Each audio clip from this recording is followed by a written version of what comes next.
Жаныбарлар адамга эмне берет? Сабактын максаты окуучулар жаныбарлар адамга эмне берери жөнүндө маалымат аласыңар. Алган жаңы маалыматтарды тапшырмаларды аткарууда пайдаланып, өз алдынча ой жүгүртүүлөрүн өнүктүрүп, турмушта туура пайдаланууга көнүгөсүңөр. Жаныбарларды коргоого жана аларды сүйүүгө тарбияланасыңар. Балдар, эмнелер көрүп жатасыңар? Азаматтар, туура. Булар үй жаныбарлары. Жаныбарлар адамга эмне берет? Өз оюңарды айтып көргүлөчү. Эң жакшы. Мына балдар, силер көп нерсени билет экенсиңер. Анда эмесе, жаныбарлар адамга эмне берер жөнүндө кененирээк маалымат алабыз.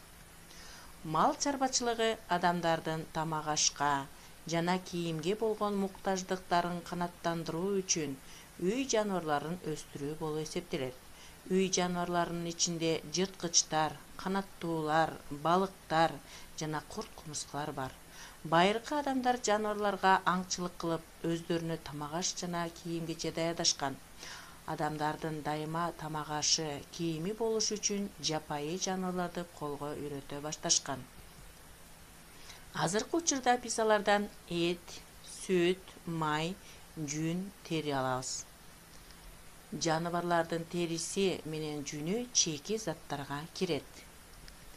Кой чарбачылыгы Кыргызстандын чарбачылыгындагы негизги багыты. Кой майда жандык, анын жүнүнөн кездемелер жана мыкты килем токулат. Чүй жана талас өрөөндөрүндө бодо мал өстүрүлөт. Алар уйлар жана букалар. Республиканын бардык бийик тоолуу райондорунда топоз багышат. Топоз абдан баалуу жаныбар. Ал жүн, эт, тери жана сүт берет. Сүтү уйдукунан 2 эсе майлуу. Көчмөн кыргыздар атты, өгүздү, эшекти унаа катары көчүп конууда пайдаланып келишкен. Азыркы убакка чейин дагы деле эшекти, атты, өгүздү унаа катары колдонуп келишет. Бийинин сүтүнөн жасалуучу кымыздын дарылык касиети чоң. Азыркы мезгилде республиканын курорт зоналарында кымыз менен дарылоо жайлары ачылууда. Малчылардын эмгеги оор, бирок керектүү. Жайында күзүндө чөп чаап, малга тою даярдашат. Канаттууларды коён жана балык өстүрүүчүлүк булар да мал чарбачылыкка кирет. Канаттуулар фабрикасы адатта чоң шаарга жакын курулуп, шаардын калкын жыл маалы жумуртка жана канаттуулардын эти менен камсыздап турат. Адамдар курт-кумурскалардын айрым пайдалуу жактарын колдонот. Тыт жибек көпөлөгүн курту жибек жибин берет. Андан шайы кездеме токулат.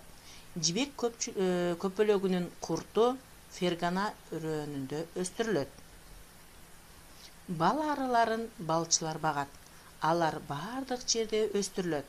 Арылар бал, мом, прополис жана ары уусун берет. Андан баалуу дарылар жасалат. Мына балдар, силер азыр көбүрөөк маалыматты алдыңар. Азаматсыңар. Эми мен силерге бышыктоо үчүн суроолорду берем. Өсүмдүк өстүрүүчүлүк менен мал чарбачылыгы өз ара кандайча байланышкан?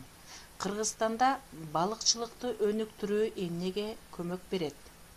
Үй жаныбарларын өстүрүү менен байланышкан кандай кесиптерди билесиңер?